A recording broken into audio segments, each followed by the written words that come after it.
This station had been abandoned for years when the signal crackled back to life. At first, it sounded like static, just drifting across the empty desert night. Then a familiar voice began to speak, a voice the town had buried long ago. There was a time when small-town radio could carry an entire community. Before streaming, before satellite signals, before late-night podcasts whispered through our earbuds, there were stations tucked away along forgotten highways. Their hosts read the weather, played old records, and kept lonely drivers company as they crossed endless stretches of American land. One such station, hidden somewhere between Nevada and Arizona, had a reputation that grew long after its doors closed, reputation built on what listeners called the last broadcast. The facts are simple. The station existed. It operated for decades, serving a handful of small desert towns, and its final host, a man named Richard Hale, was a real person. According to public records, he died in his home one winter evening, several hours after finishing a late-night shift. His passing made the local news, but nothing unusual was reported. What came after, well, that part rests in folklore, not documented evidence. The story really begins with a truck driver. He was on a long haul, moving through an isolated stretch of desert highway late at night. It was around 2:14 a.m. when he started scanning for radio stations, just trying to stay awake. Most frequencies were empty, just that rolling static that gets heavier the farther you are from the city. But then, the static thinned. A faint melody drifted through an old jazz tune he recognized from decades earlier. He paused, surprised. The station ID came next, delivered in a voice he didn't know at the time. "Good evening, folks. This is Richard Hale, coming to you live, wherever you are tonight." The broadcast sounded oddly soft, like a recording played through damaged equipment. Still, the driver kept listening. Hale talked about the night sky, the cold wind rolling across the desert, and the comfort of headlights stretched out for miles ahead. He sounded calm, steady, almost warm.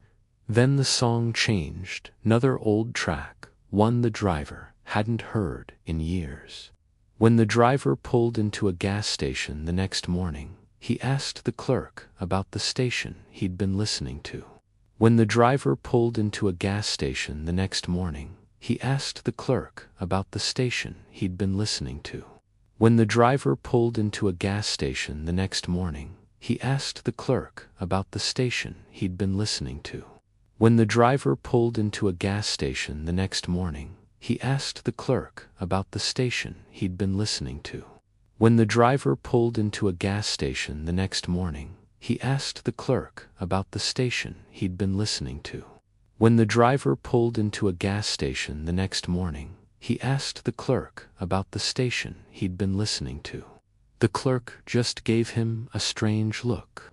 "That station's been closed for years," he said. "The host died a long time ago." The driver mentioned hearing the broadcast just a few hours earlier. The clerk shrugged. "People say that, late at night, around 2. But it isn't real. Just interference bouncing off the mountains." But the driver couldn't shake what he heard, because at one point, Hale had said something unsettling to the man on Highway 50 with the broken taillight. "Drive safe tonight." The driver did, in fact, have a broken taillight. He hadn't even noticed until that moment. When he checked the back of his truck at sunrise, the lens was cracked. Soon, other people began sharing similar stories. No official documentation exists, only online threads, local rumors, and accounts repeated in small-town diners. A hiker claimed she heard the broadcast on a hand-crank radio while camping miles from any road. A retired couple said they heard Hale reading the weather for a region that no longer had a station. A student traveling alone claimed Hale described the exact shade of her car, a detail she kept private because she feared being targeted on the highway. Skeptics offered explanations: heat distortions, atmospheric skip, signals bouncing unusually far. All legitimate theories. The desert is known for strange radio behavior. Frequencies can travel in unexpected ways. Yet none of these explanations clarify why Hale's voice long after his death continued to mention specific, timely details about his listeners. According to legend, the last time anyone heard the broadcast was during a massive storm. A local resident who lived in a small trailer near the old station site described that night. Rain hammered her roof, lightning cracked across the sky, and the wind ripped sand from the ground. She couldn't sleep. To calm herself, she turned on an old radio, one with a bent antenna. Static flooded the speakers. She twisted the dial. More static. Then Hale's voice rose softly. "Stay inside tonight." She froze. The station had no power. The building itself had been abandoned for years. Windows broken, equipment stripped. And yet the frequency was active. The broadcast continued, describing the storm's movements in real time.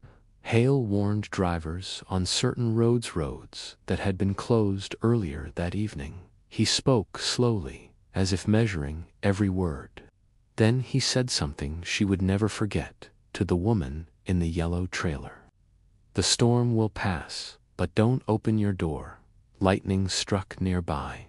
The radio snapped into silence. She insisted the story was true. Her neighbors believed her, though no one ever investigated formally.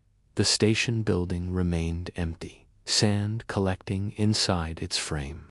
One man in the town claimed he dared to visit the building a year after the storm. He said the front door hung crookedly, banging softly in the wind. Inside, dust covered every surface.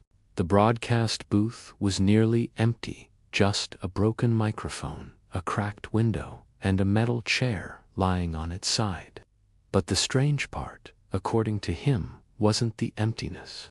It was the faint imprint of a hand on the dust-coated desk, larger than average, as though someone had leaned forward recently. The outline was clean, untouched by time. Of course, this is folklore. Dust can shift, memory can exaggerate, shadows can create illusions. But the story persists because of one detail repeated across multiple accounts. Hale's final words. Listeners claim that during his last broadcast, whatever its origin, Hale spoke in a tone softer than usual. "I'll keep you company as long as the night needs me," he supposedly said. After all, no one likes driving alone. Some versions of the story add an even stranger closing phrase. "And if you rehearing this, then so am I." No recording has ever surfaced. Nothing that can be verified remains. Yet, on clear desert nights, when drivers tune their radios just right, some still swear they hear a soft voice rising through the static. A voice that sounds older than the storm, older than memory, older than the silence stretching across the desert. The voice of a man long gone, still broadcasting, still talking to those who travel alone, still watching the highways, 1 mile of darkness at a time. Thanks for listening, and don't forget to subscribe for more strange stories. Drive safe.